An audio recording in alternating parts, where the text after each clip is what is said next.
Good evening, I'm Ces Oreña-Drilon. I'm Pauline Verzosa. And I'm Shawn Yao. The big stories tonight. What does the major makeover of EDSA really look like? Let's talk about the exact cost plus specific coverage and timelines of this rebuild with Transportation Secretary Dizon, who joins us in a bit. And amid impeachment trial preparations and a transition to the 20th Congress, the lower chamber gets a spokesperson and she is not a lawmaker.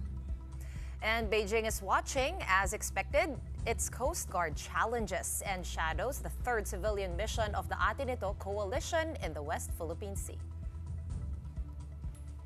Basketball players.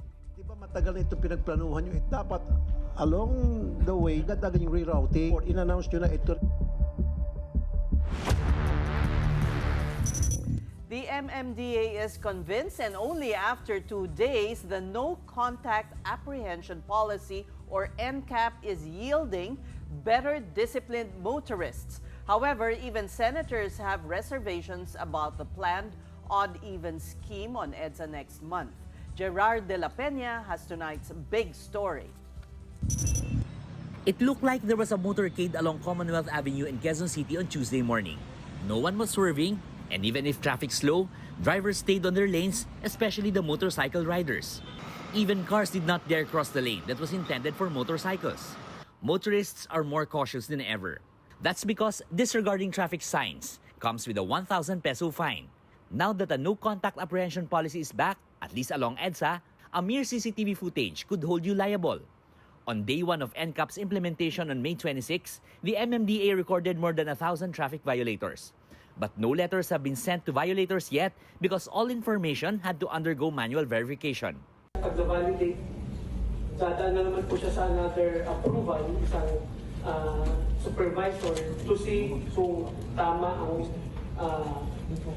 citation na nilagay and corresponding penalty. After that, tsaka lang po pipirmahan at ipapadala yung notice of violation. The MMDA is also planning to procure additional cameras with artificial intelligence capability for the NCAP. Para po mas malawak na yung range kasi there are still some areas na wala ko pang CCTV at hindi pa ma-monitor. So doon po namin i-augment yung mga traffic enforcers namin. The NCAP, of course, is just one scheme in force ahead of the EDSA rehabilitation project.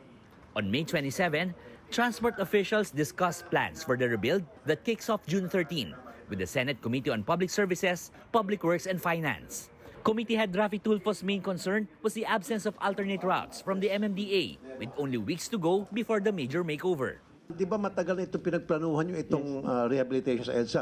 Dapat along the way na pinagpaplanuhan nyo na ito, agad-agad pinagplanuhan nyo na rin yung rerouting. Meron naman at agad-agad para weeks before in-announce nyo na ito na yung mga kalsada. I want it now. The MMDA says there are already alternate routes, like the predetermined Babuhay lanes. In fact, they already conducted clearing operations in these areas earlier, an activity the MMDA vows to do every day.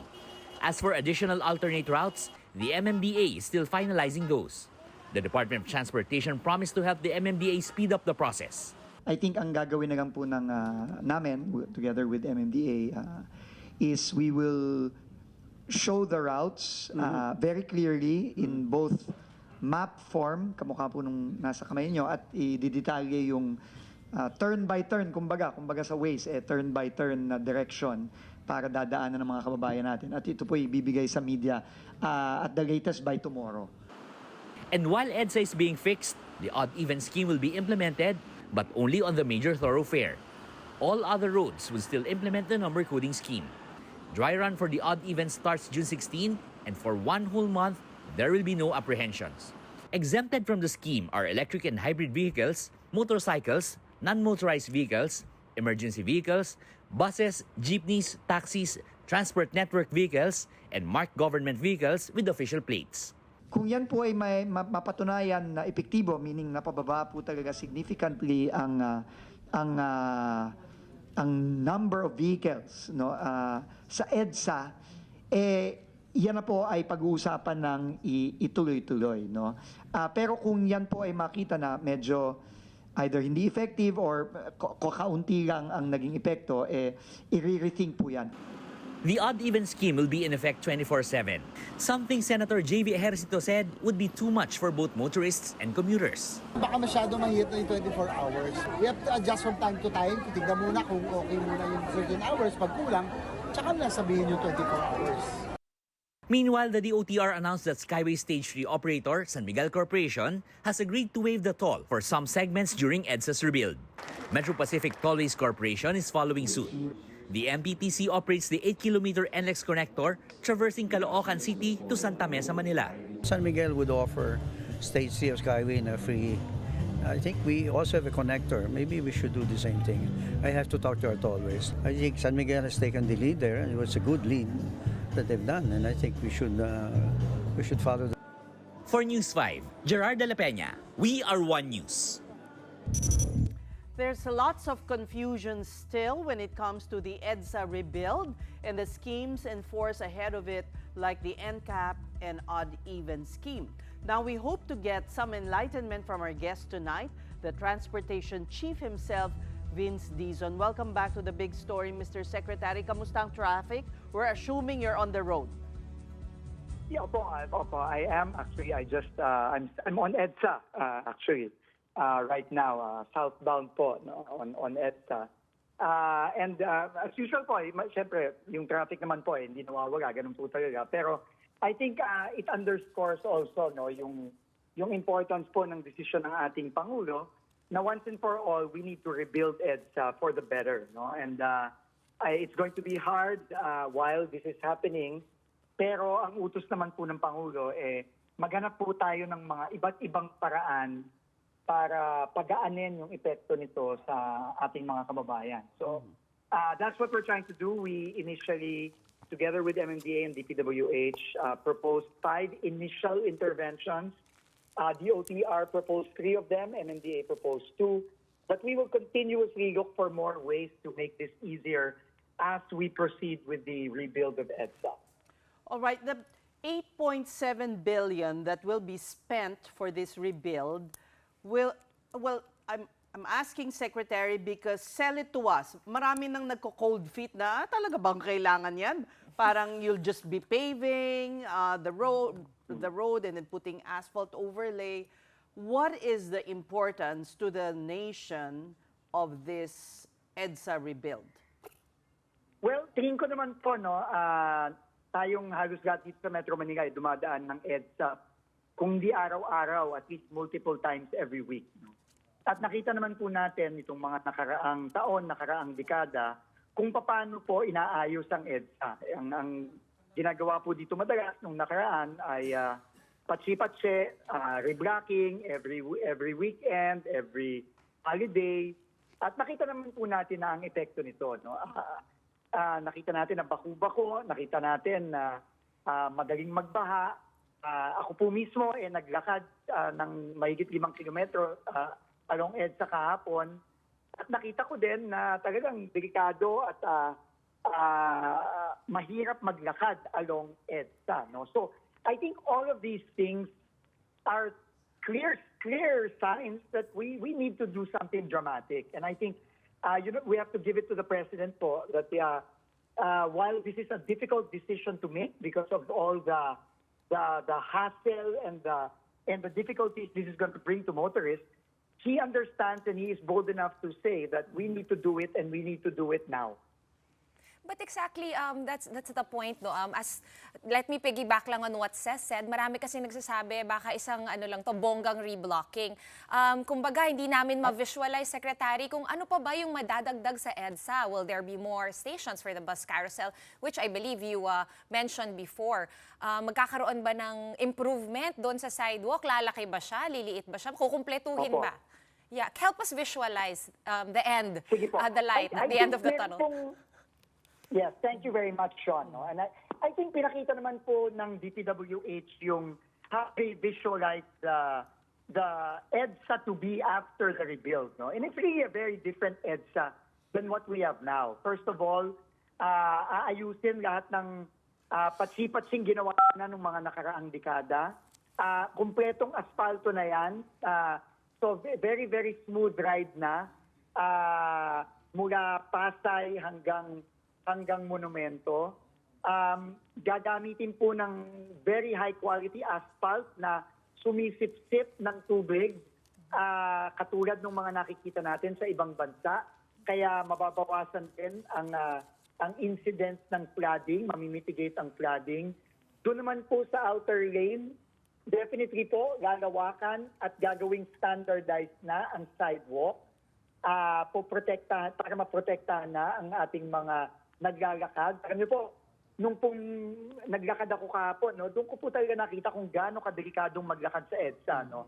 Meron pong mga portions doon na halos naglalakad na po ang mga kababayan natin, naglalakad na po kami sa kalye na mismo kung saan dumadaan ang mga motor at mga sasakyan.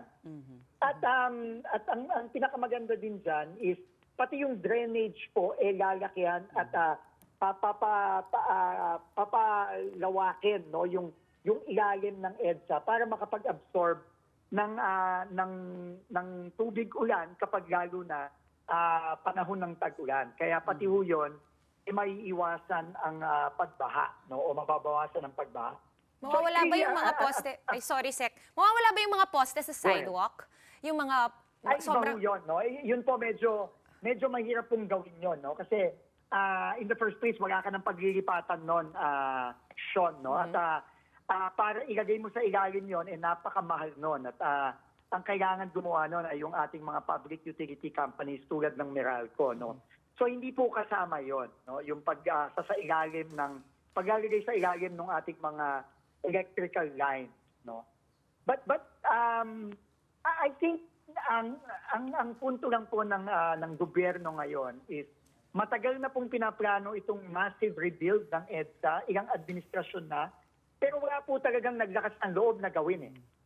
No? So tingin ko po, yun po ang pinapakita ng ating Pangulo, ng ating gobyerno ngayon na once and for all, ayusin na po natin. Ito po yung essence talaga nung Build Better More program ni Pangulong Bongbong Marcos. O, sige, sir. We just don't do patchwork, but we build better.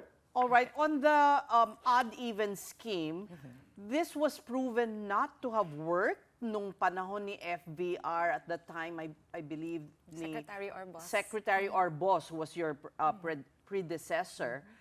Is this cast in stone? Pwede bang ma-adjust ito if it's proven na hindi naman nakatulong? Well, ang sabi naman po, Seth, ng MMDA, no, sila po kasi ang nagpapatupad na nito, no, nitong traffic management proposal na ito, na odd-even. Ang sabi naman po ng MMDA very clearly, dry run po starting June 16. Ang ibig sabihin po ng dry run is papakiusapan po natin, hingi tayo ng kooperasyon sa ating mga kababayan para subukan kung ito'y epektibo o hindi. No? So wala po munang huli ito. Pero kailangan po matignan natin at mag-explore tayo ng iba't ibang paraan. Hindi naman pwedeng wala na lang tayong gagawin. No? So, pero naiintindihan naman po ng MMDA na hindi tayo nakakasiguro kung ito'y epektibo. Kaya susubukan lang po muna ito. Kung ito'y mapakitang hindi naman nagbawas ng numero ng mga sasakyan, baka po i-rethink po ito ng MMDA. Pero siguro po, payagan na lang po natin ang MMDA, intindihin natin na gusto nilang subukan ito. Okay, but Secretary, itong EDSA rebuild, granted that it will solve the riding quality problem along EDSA, what about traffic? Kasi baka hindi rin naman maramdaman ng mga tao yung improvements on the road if napakabagal pa rin ng takbo ng mga kotse. I mean, you're running 20 to 40 kilometers per hour, you won't really feel the improvements in the riding quality. So the question is, will the EDSA rebuild project solve traffic? Yeah, Shawn, I think we all know that rebuilding a road is not going to solve traffic.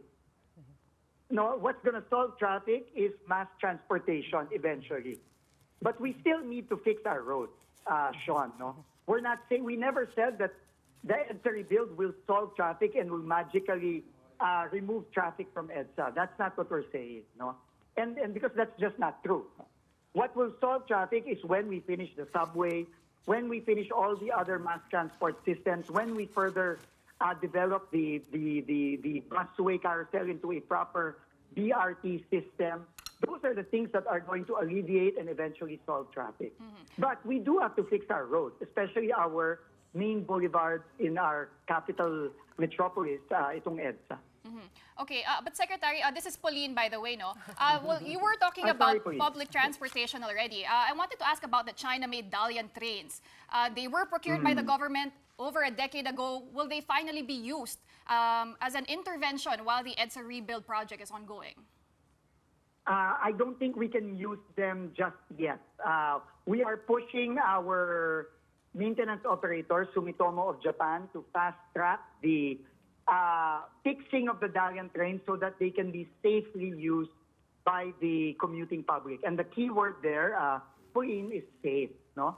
We are not going to compromise the safety of our commuters by using trains that have not yet been cleared by our maintenance operator. But we are working very hard. Sabi mo nga, 10 years na yan. These were procured during the Pinoy administration. But unfortunately, they have not been cleared by the operator of MRT3. No? But there are ways forward. We are pushing our Japanese maintenance operator to put in the interventions necessary as fast as possible. But I can't give you a timeline on that yet. Okay, so no extra trains as of yet? No, sorry. No Dalian trains. But there are extra trains, but we will try our best to add as many as we can. We already added 2 train sets of 4 each, no?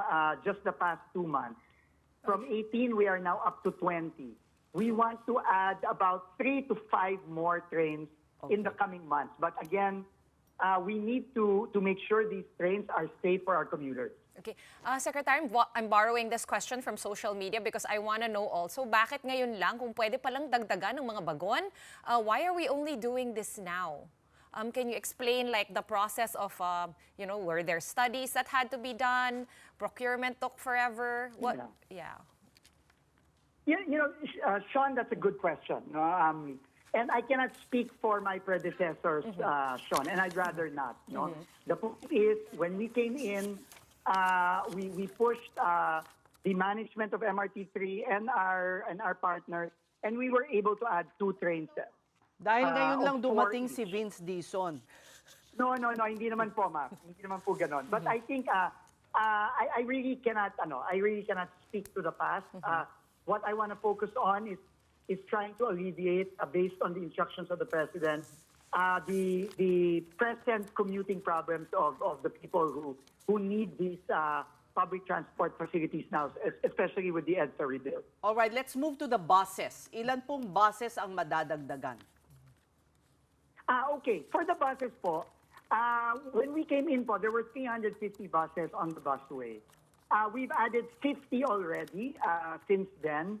The plan is to add up to 100 to 150 more buses. No, but we need to do these in phases. So we will be adding another 50, I think, by the beginning of June. So that's next week or in 2 weeks.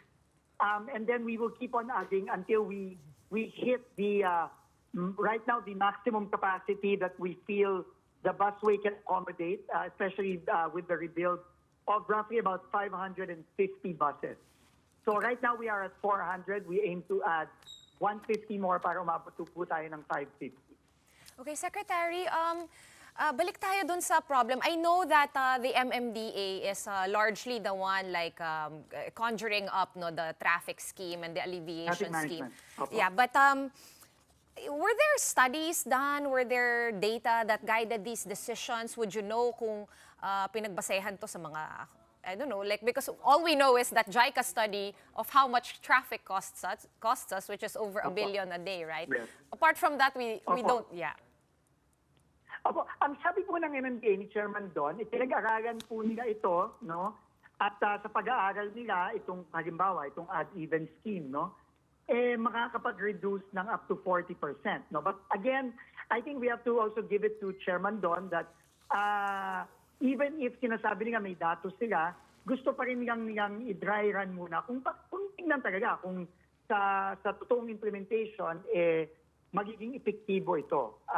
Pero dala na rin ito ng pagtutulak ng ating Pangulo sa aming lahat na mag-isip ng mga paraan para kahit paano maibsan naman tong itong mabigat na traffic na padating dahil nga talagang i-rebuild na itong EDSA. Okay. Earlier, we've been over yesterday and today, we've been getting a lot of updates also on the odd-even scheme, kung exempted ba talaga yung mga hybrid at EV kasi marami nang gustong bumili. Earlier today, Chairman Artes said no, na pag-iisipan ulit yung exemption ng hybrid and EV because 17,000 daw ang naka-register ng mga ganong vehicles in Metro Manila alone. Can you give us more details on that? Is it 17 or 70? Actually po, I would rather have Chairman Artes discuss the details of the dry run for odd-even. Like I said po, no, I mean, it's really a dry run. We want to try it out and see if it's really effective. If it's not, then it's not worth doing. If it is, then maybe it is worth doing and it will help alleviate the traffic on EDSA. Okay. So pwedeng But mas-scrap? what we have done po sa... Sorry? Pwede siyang mas-scrap in like a week? Well, depende po sa resulta ng dry run. No? Yun naman po ang sinabi ng MMDA kahapon. Okay. But on the part of DOTR naman po, I mean, kami po, 3 po yung aming pinropose at ginagawa na po namin ito ngayon, yung pag-deliver ng Skyway Stage 3. At narinig ko po, nagpapasalamat po tayo sa leadership ni Mr. Manny Pangilinan din ng MPTC. Narinig ko po sa news report ninyo na pati po ang parte ng NREX-SREX connector ay pwede ding ilibre. We will follow up on that with Metro Pacific. And then yung pagdagdag po ng tren at pagdagdag din po ng buses sa busway. Yun po tuloy-tuloy na po kami doon at tingin namin magagawa po namin yung tatlong yun. Buong Skyway ba, Secretary, ay libre na? Because last time we spoke, you were just about to pitch it. Oo. Sige, let's clarify for everyone. Baka pumunta ka ng Baguio. Hindi naman po. Hindi naman po hanggang Alabang. No? Hindi naman po. So, I think it's just the segment that will be used as an alternative route to EDSA. So, pag-uusapan pa po namin ang detalye with San Miguel kung saan pwedeng tumaan ng libre at kung saan pwedeng umexit ng libre. So, in the next few days po, yan po ang ginagawa ngayon ng DOTR at ng San Miguel Corporation. At ngayon, pati na rin po ang Metro Pacific Corporation ay kakausapin na rin po namin. And you promised kanina kay Senator Raffy na magkakaroon ng mga mapa. You know, we in the media would really like to help you disseminate the information. Opo. And we're just waiting for all these details para po malaman ng publiko. At kami na rin, Tama syempre. po. Opo, tayong lahat po, tayong lahat. Ma'am Ces, nagsabi naman po ang MMDA na mag-ilalabas na nila yung mga mapa ng mga alternative routes, both northbound and southbound. No? I think na-post na nila ito sa kanilang website. I just wanna check to be sure. Pero ang sabi din po ni Chairman doon ay i-disseminate po yan sa ating media outlet para po malaman ng ating mga kababayan. And alam ko magagagay din po sila ng mga signages along the alternate routes. Secretary, on the part of DOTR, are you also looking at extending operating hours of trains and buses, lalo na po sa gabi? Yung buses po walang problema. Tuloy-tuloy po yan, 24/7. Yun lang pong MRT3 ay kami po ay sa kasalukuyan pang nakikipag-usap sa ating maintenance operator dahil nag-extend na po kasi tayo ng 1 oras, no, dati. Kanina lang po I had a discussion with them. Tumatawad po ako kung pwedeng mag-extend ng 30 minutes earlier sa umaga. Pero pinag-aaralan po pong mabuti kasi nga po ayaw naman nating ikompromiso yung oras na kailangan ng ating operator para mag-maintain araw-araw, no? Kasi it's really, you know, it's safety above all else, no? So, but we're trying our best, no? We're trying our best and racking all our brains to find solutions to alleviate all, the problems that this rebuild will bring. Sec, very quickly, kailan ba yung target start talaga? We understand mid-June yung dry run, pero does that mean mga July magsa-start yung works, yung actual works? Okay. Ang sabi po ng DPWH, no, sila po kasi ang mag-i-implement nito, no? June 13, mag-uumpisa na daw silang mag-mobilize ng June 13 ng gabi. Pero yung yung pagmo-mobilize, yan pa rin yung pagdating ng mga tao, yung mga equipment. Pero yung actual construction, syempre that will take several weeks before it actually happens. No? So, ano po, no? I'd rather defer to DPWH to give a more definitive schedule on the construction. Okay, fair enough. All right. Thank you very much for talking to us again, Transportation Secretary. Always so. Thank you very much for having me, and thank you for helping us disseminate all the information about this very, very important project that will affect everyone in Metro Manila. Okay, that was Transportation Secretary Vince Dizon on the road. Right, we're just going to take a quick break, but coming up, we're taking note of movements at the House of Representatives as it gets a spokesperson, while the supermajority talks alliance with the traditional opposition. We have the details of that when the big story returns. Keep it here.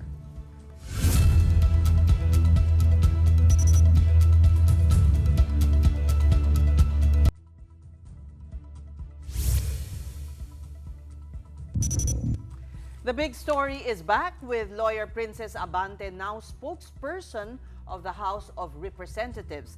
She is the first non-lawmaker to hold the post since EDSA 1986. Abante says her role covers both the 19th and 20th Congresses. She is the daughter of outgoing Manila Representative Benny Abante. But more than that, the lawyer recently went viral for her strongly worded tirade against Vice President Sara Duterte. In a rally before the elections, Attorney Abante defended her father from the VP's supposed disrespectful comments.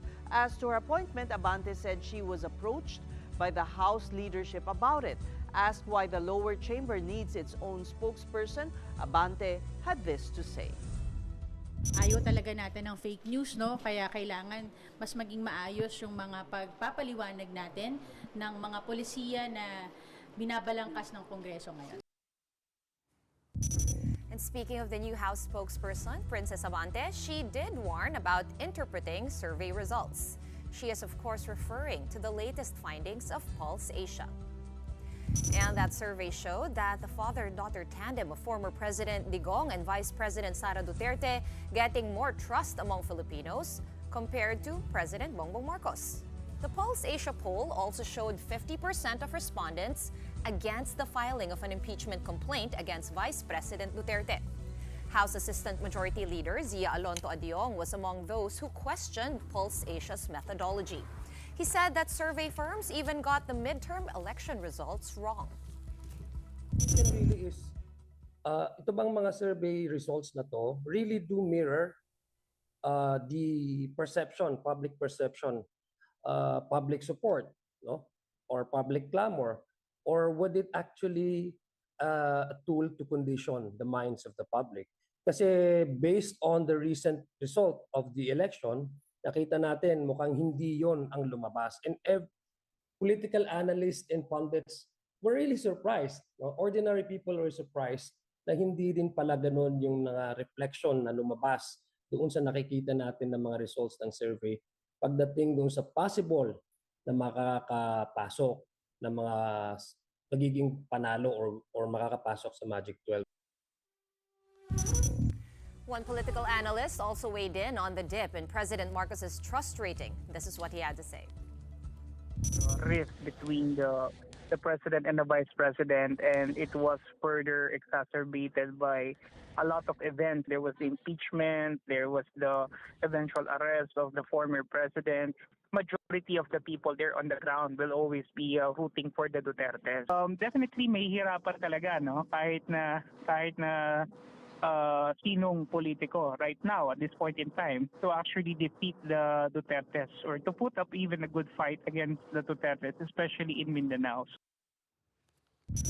And still at the lower chamber, 4 of 6 Liberal Party members have joined the supermajority coalition backing Speaker Martin Romualdez. That's according to Deputy Speaker J.J. Suarez. Suarez refused to name the opposition lawmakers but said, quote, they are now part of the larger movement for legislative continuity and national stability. At the moment, the supermajority bloc has political parties such as Lakas CMD, Nacionalista, Nationalist People's Coalition, and Partido Federal ng Pilipinas. Liberal Party Acting President Erin Tanyada is downplaying reports of an alliance with a supermajority. Namin alam no kung sino. That's why sabi namin baka posturing rin 'yan dahil we all know that there is a ongoing race on who will be the speaker of the House of Representatives in the 20th Congress. And now let's talk about these developments further. And joining us tonight is House Assistant Majority Leader Zia Alonto Adyong. Good evening and welcome to the Big Story, Congressman. Good evening, ladies, and it's a pleasure to be guested on our show. All right. Does House Speaker Martin Romualdez have a hold now on continuing his leadership at the lower house? Yes, to give you a shorter answer, no, yes, 100%. Kasi 80, that's already 280 plus members of the Congress who are to be members of the 20th Congress, both re-elected and neophytes, have already signified their support for the election or for the retention of Speaker Martin Romualdez as Speaker in the next Congress. No surprises? Oh, well, yeah, no surprises because we already have that number. Yes, no, we already have that number prior to the addition of more Congress members who are willing to work with the current leadership of the House. Will you confirm that these 4 unnamed Liberal Party congressmen are also part of the supermajority? Once they signify their support and translated that into an actual vote in the plenary, once we open the election, the nomination for the speakership, definitely they will be part of the majority. Yes. What made Congressman Suarez so confident and announced it, ahead of these 4? I'm not really sure. I guess he has already spoken with the 4 members, members of the Liberal Party. And I guess he has the trust and maybe he has already asked them the permission. Can he come out with this revelation? And basically to publicly also announce that in terms of the issue of speakership, the House of Representatives has already settled with the Speaker Martin being the next Speaker of the House in the 20th Congress. Perhaps that's the reason why he came out with this information, with the revelation that there are additional 4 from the Liberal Party who are willing to join the supermajority bloc in the House. Give us an idea, Congressman Zia, how you're doing it. I know you guys are on break and some people are on vacation. So what's going on now with the lower house? How are you preparing even for the next Congress? Gathering, support for the leadership and for the supermajority? Like, give us an idea of your schedule. May mga events ba? Pumapasok pa ba kayo sa Batasan? But there are actually committees that have already started their committee hearings to continue with their committee hearings. In fact, 2 weeks ago, Congressman Roman Romulo also continued with his committee hearing. He chaired the Committee on Education, and also many other committees who are now committee chairmen who are now requesting for the continuation of the hearings that they have left prior to the start of the election. So yes, the legislative work has not it's not really a respite because even if during the election we are still communicating with our committee members. Like in my case, I've already been I took that as an opportunity while I was campaigning in Marawi City to discuss and talk with the CSOs and other stakeholders insofar as the possible amendment to the IRR of the compensation bill. So it's not really a respite. It's actually working 24/7. But right now, we just had a meeting with the members of the Quad and the TRICOM. So probably we will be holding another committee hearing next week, the Quad and the TRICOM. And now, Congressman, the House of Congress has its own spokesperson. Meron na kayong sariling Attorney Claire. What was behind that decision? It's unusual. Well, I learned about that. I think yesterday. We were at the House of Representatives again. We were we met with the members with the members of the Quad and the Tricom discussing the continuation of our committee hearing probably next week, and that's the time that I learned about the spokesperson, Attorney Abante. So. Nagtanong din ako nung background, and I was told that she used to be the spokesperson of the City of Manila when Mayor Lacuna was during her term, no. Okay naman, nakita ko naman yung kanyang unang salvo with the media. She has that confidence and the rapport, no, with the media people in the house, assigned in the house. And spunk. Most importantly, may spunk. Palaban. Yes. Yeah, palaban din siya. Yeah, I saw a video clip during the rally, one of the rallies, no, and when she spoke about as a response to the vice president, defending her father. So meron siya. She has that, grit, no. Pero kung Zia, kung kahapon nyo lang nalaman and you were actually the assistant majority leader, floor leader, sino po yung pumili sa kanya? Hindi ba siya botohan? Like, how does that go? Well, prior actually to the suspension of our session, there was already a discussion, a proposal to have a spokesperson for the House, but I wasn't really aware of exactly who. I just learned yesterday na si Attorney Princess Abante nga.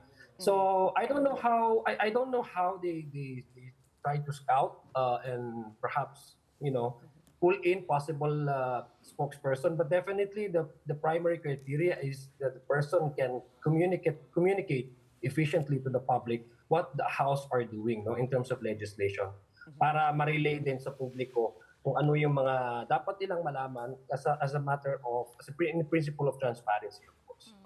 Well, Congressman, let's talk preparations on the impeachment trial of Vice President Sara Duterte. Just taking a look at the results of the senatorial race in the midterm elections, many analysts are saying that the numbers are in the favor of the Vice President. How will that affect the preparations of the prosecution panel? And gaano po ba ka-crucial yung inclusion ni Congressman-elect Chel Diokno, pati ni Laila de Lima? Well, it's a great addition to the prosecution team because they already have established their reputation, their integrity and the expertise on the subject matter.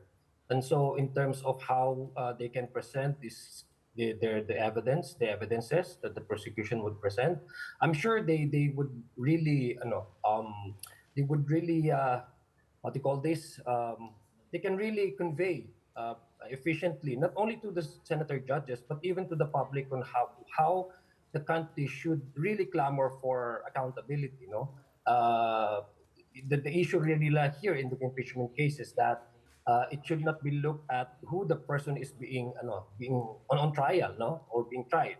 The issue here is whether or not we allow certain individual, public official, to be above the law, and not to hold her or him accountable for what she has done and what she is entitled to explain to the public, deserves to be explained. The public deserves to be explained about how a certain funds are being utilized, assigned to her office. So that's exactly what at stake here.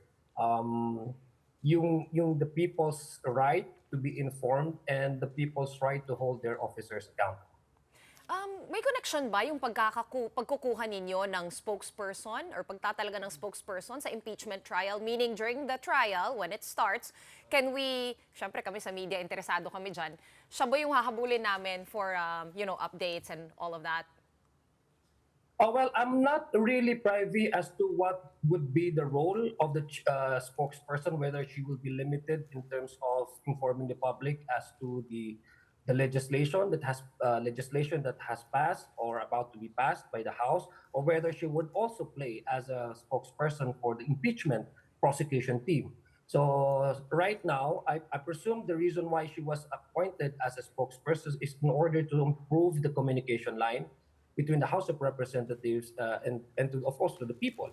And number two is in order also not to be to be confused with so many other things that that is now going on in terms of politics, in terms of all issues, out there that they will have almost single mouthpiece, that when it comes to certain positions that the House is taking, isa lang ang dapat na magsasalita. And in order to avoid misinterpretation or misconception, no? Iniiwasan nga, sabi nga ni Spokes, no? Bante, na para maiwasan yung fake news. Kasi laganap na talaga yung fake news. So deserve naman din ng tao malaman kung ano talaga yung tama at official na position ng House. So Congressman, it's all systems go na on June 3. What do we expect on June 3? This is when the Senate is expected to begin preps for the impeachment trial. Yes. So our prosecution team will go to the Senate and they will present the evidences, and also those are the administrative just as regular procedures, no? They have to take into consideration and have to play on, and also have to that's actually what we expect, no? Primarily, this is just the initial stage. The Senate will be requiring the prosecution team to submit their evidences, their testimony, and maybe likewise, the defense would also be required to submit their own counter, evidences that they may have. Are you prepared for a scenario where there will be a possible dismissal of the charges? There have been some who have raised that possibility, because why bother convening on June 3 when the Congress is about to end and a new Congress will come in? Well, I don't see any way that the verified complaints would be dismissed. It's only the Senate acting as an impeachment court that has the capacity and the mandate to either acquit or convict the one that is being tried. In this case, the vice president. So it's very clear in the Constitution. Once the House has passed and impeaches a certain official, naka-enumerate naman yung mga officials na impeachable. And then it would automatically transmit to the Senate. The Senate would convene as an impeachment court, and there the ball is already in their hands. So it's either acquit or convict lang naman talaga. So I don't see any way to drop that, because it's not really passed on to the regular courts. This is the impeachment court, which is quasi-judicial in legal and political in nature. Which is, by the way, only the Senate has the mandate and the obligation to do so, and without any institution for that matter. So sabi ng Constitution, ang Senate lang ang mag-deprive. Okay. Kaabyo lang tayo konti, Kong Zia, no? Kasi nabanggit nyo nga na medyo hindi kayo masyadong napaniwala, no, dun sa results nung nung polls or nung surveys before the midterm elections. Now na nakita natin, no, yung latest result na nilabas ng Pulse Asia, this was taken May 6 to 9, so before the elections. Bukod dun sa trust rating, meron din about impeachment, where mga 50% of the respondents said they're not in favor. What are your thoughts on the survey process? Do you buy into the results? Well, to me, well, if we talk about public perception, it actually changes. Remember, a couple of months ago, prior to, before the election, actually, before the campaign period, I guess last year, and there was actually not overwhelming, but majority of support coming from the people. The same survey firms saying that the people also wants to know exactly what happened to the confidential funds, and they support the impeachment process, because that's the only way that they can finally learn kung ano ba talaga yung nangyari doon sa confidential funds. We're talking about one impeachment complaint pa, no, in the confidential funds. Number two is that if you talk about the result of the survey just the recent election concluded, no, ang dami kasing hindi pa siya talaga nakapasok yung according to the consistently na sinasabi nilang these are the candidates who are within the winning circle. Meaning, Bamatino ay medyo malayo na manalo. Kiko Pangilinan, medyo malayo manalo. Marcoleta, medyo malayo manalo. But when the election came and the result started to started to come in, all of us were surprised. So hindi pala talaga accurate, no, in terms of saying that the surveys is actually the expression, or it can mirror what would be the possible result, probable result in the coming election. So in the same manner, are they using the same methodology? Because if that's what they're saying, that 50% is against the impeachment proceedings, it can be used the same reason, the DIMSA justification, which I just told you right now, kung matama ba yung methodology nila. Number two, kasi the result of their survey, the survey results actually did not mirror the exact result of their winning candidates for senators. That's number one. Number two, our concern right now is that we should not allow and we should not be bothered by survey results from doing what we are mandated to do by the Constitution. So Correct. we should not take the impeachment trial at the backseat simply because a lot of people or substantial number of people are saying, no, we are not agree to that. So ganun lang yun eh. It's actually the same thing that we are saying over and over again. We should not deter by the public perception and then drop whatever is the Constitution. So ganun lang yung yeah. Okay, we will have to end it there. We thank you so much for your time. House Assistant Majority Leader Zia Alonto Adyong. Thank you very much for having me. Now, shifting gears to another story, the Department of Justice is now investigating information that Attorney Harry Roque has 2 or 3 passports under his name. According to Justice Secretary Boying Remulla, they learned this as they're processing the cancellation of Roque's passport at the Angeles City Regional Trial Court. This same court issued the arrest warrant against the former presidential spokesperson, Lucky South 99 associate Cassandra Ong, and 49 others on qualified human trafficking charges. Remulla says it's possible that Roque just tweaked details in his name, such as his middle initial or spelling. This was why Roque wasn't flagged in the airport despite the lookout bulletin order against him. On top of this, the DOJ is also investigating if Roque has a foreign passport. Papahalukay namin yan. Kasi hindi dapat ginagawa yan.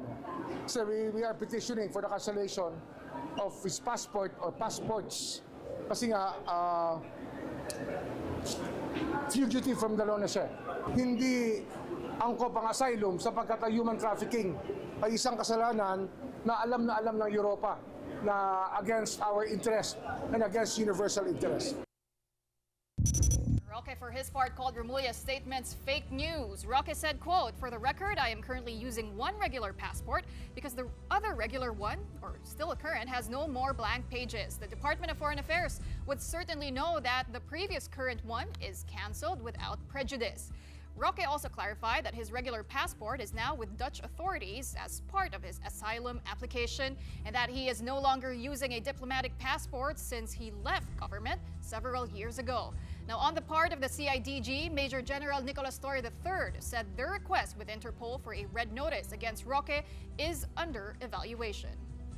We are very confident naman dahil sa mga ganyan, napakasimpleng process lang yan. Because there's no question naman na meron ng valid warrant from a Philippine court at ang kaso ito ay kaso rin naman sa iba-ibang mga bansa. Hindi siya pinipersecute ng bansa natin, kundi siya ay hinahabol sa kanyang mga ginawa na may mga complainant. We're going to pause for a very quick break, but when we return, an uninvited guest in Atin Ito's voyage. Chinese Coast Guard ships tried to stop the civilian mission right in the Philippines' exclusive economic zone. We have that story and more when the big story returns. Stay with us.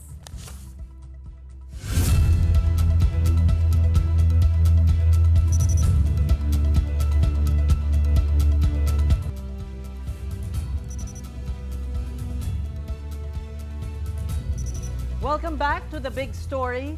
The Atin Ito mission to hold a concert for peace on Pag-asa Island is well underway. But as expected, China has sent its ships to shadow and challenge the civilian voyage. News 5's Gio Robles with the details. As expected by Atinito, Chinese Coast Guard ships shadowed and challenged the coalition civilian mission to the West Philippine Sea. CCG vessels with bow numbers 3306 and 21549 tailed the TS Capitan Felix Oca as it sailed towards Pag-asa Island. The Felix Oca, however, was not alone. Escorting the civilian ship were the BRP Melchora Aquino and BRP Malapascua of the Philippine Coast Guard. The ships issued radio challenges to the Chinese vessels. You are advised that you are currently sailing within the Philippine Exclusive Economic Zone. This is not the first time Chinese ships tried to intimidate or block Atinito's mission. Back in 2023, Atinito conducted its first supply mission when one of its boats successfully evaded Chinese vessels and reached Lawak Island on December 11. In May 2024, the coalition carried out its second civilian mission in the general vicinity of Bajo de Masinloc. The team breached China's blockade and managed to deliver fuel and supplies to Filipino fishers in the area.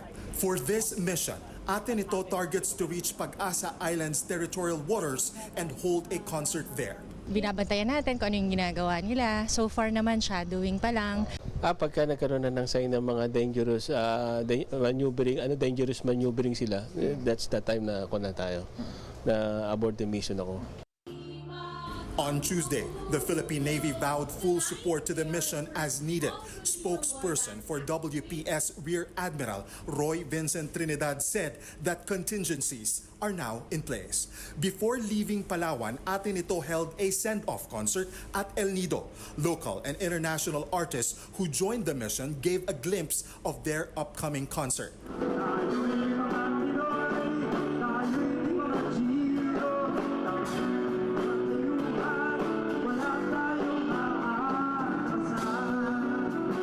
This kind of event, mas nagiging makabuluhan yung ginagawa ko as a singer, as a performer. For News 5, Gio Robles, we are One News. Over in Malaysia, disputes in the South China Sea were also front and center at the ASEAN summit.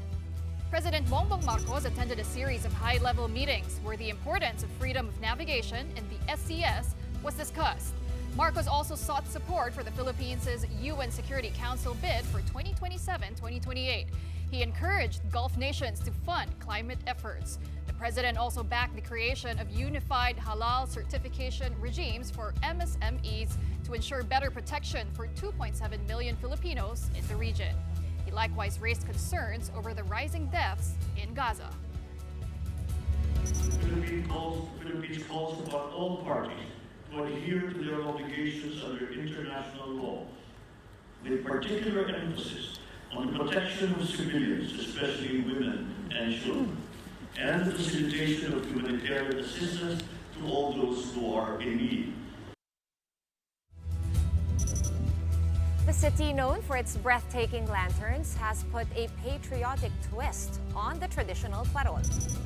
Our big picture tonight, flag-themed lanterns along Jose Abad Santos Avenue in San Fernando, Pampanga. These photos were captured by photographer Walter Boliosos of the Philippine Star. These lanterns were designed by local artist Arvin Kiwa and were installed on Monday, ahead of the National Flag Day celebration tomorrow, May 28. Nice. So tomorrow, And pala, until National... June 12, pwede na paabutin until Independence Day. Galit na si Marie. That's it for the show on this Tuesday evening. So tomorrow, National Flag Day. We should wear flag colors. Okay. We're almost there. We are One News, all sides, all the time. Okay. Oh, thank you for watching. Have a good night.